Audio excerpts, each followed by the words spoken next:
This is a Wild Games Production podcast.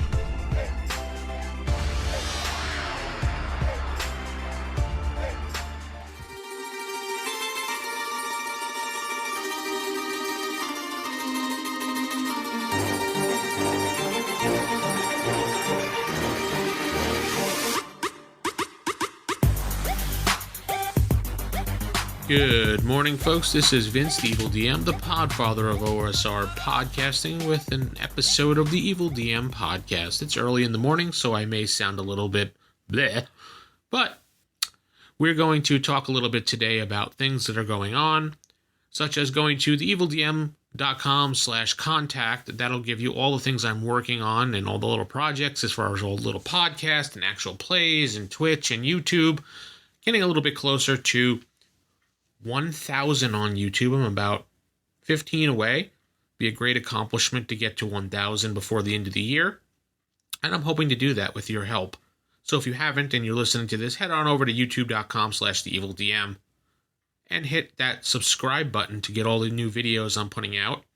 Another one should be coming out today alongside this audio podcast. Anyway, today I want to talk a little bit about campaigns like Stargate, pretty much, because I really enjoy that concept of traveling through a gate, and that gate opens up a brand new world and a whole new experience for you as the DM and for the players as well. Because not only do you plan for that particular world, you plan for what's happening there, and then when the players cross over, they get to experience what you've been working on and what you are showing them as the world. There may be plots there, there may be missions to do there may be people to meet there, things to collect and bring back. It also opens up, new monsters, crazy, wacky things, new environments that they have to deal with, all these new situations. And the best part about this whole gateway is that when they go back, you can just scrap the whole entire thing and plan a brand new world around the next adventure and not have to worry about, what town was here, what town was there. You can keep notes of these worlds that they go to because they may want to go back to them.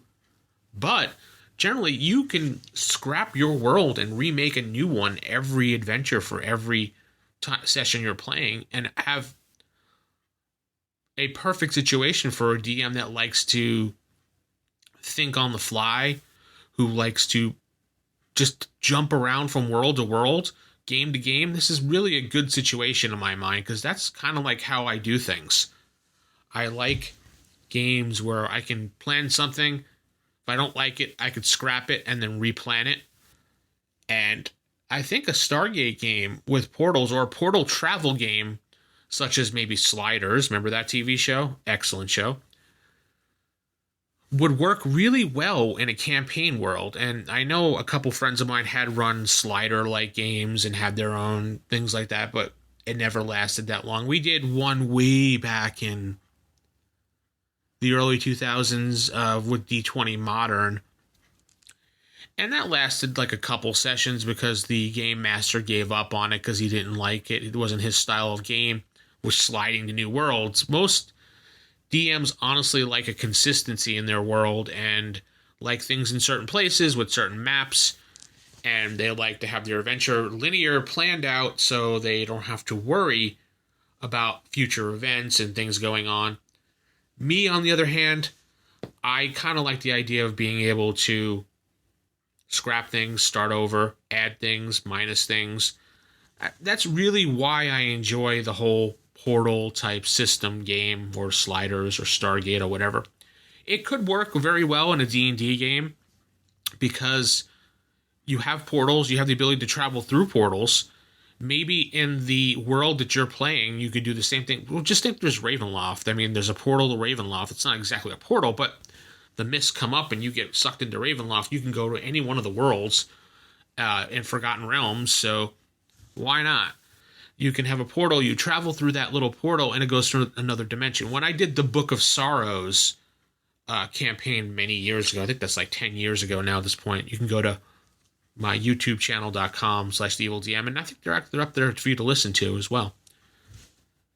I had a place where the players and their characters actually traveled through this portal, and it changed the entire atmosphere and dimension that they were in. They were in another dimension, so to speak, or another world, and you could tell it smelled different, it looked different. Heck, even in the World of Arcanus, when the players had their characters travel underneath the city and they found a portal, a mirror portal of that. It looked like a mirror, but when they went through it, it went to another world.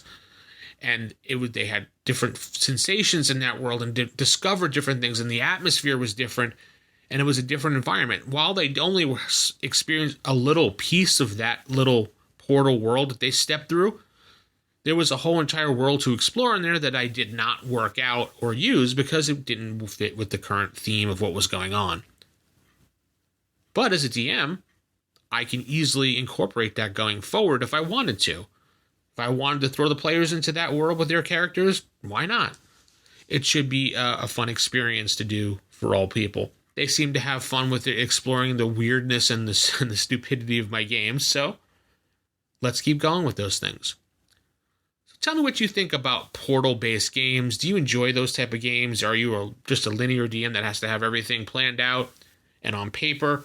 Or are you kind of like me, who is on the fly, likes to rewrite, likes to redo everything whenever necessary because of your often drifting thoughts when you're running a game?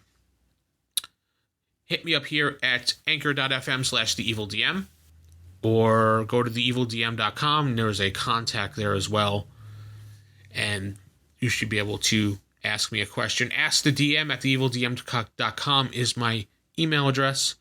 Don't forget to head over to youtube.com/theevildm and hit subscribe. Remember, it is your world, your rules, your story. You play how you like. And keep it original, keep it old school. Good night. Podfather out.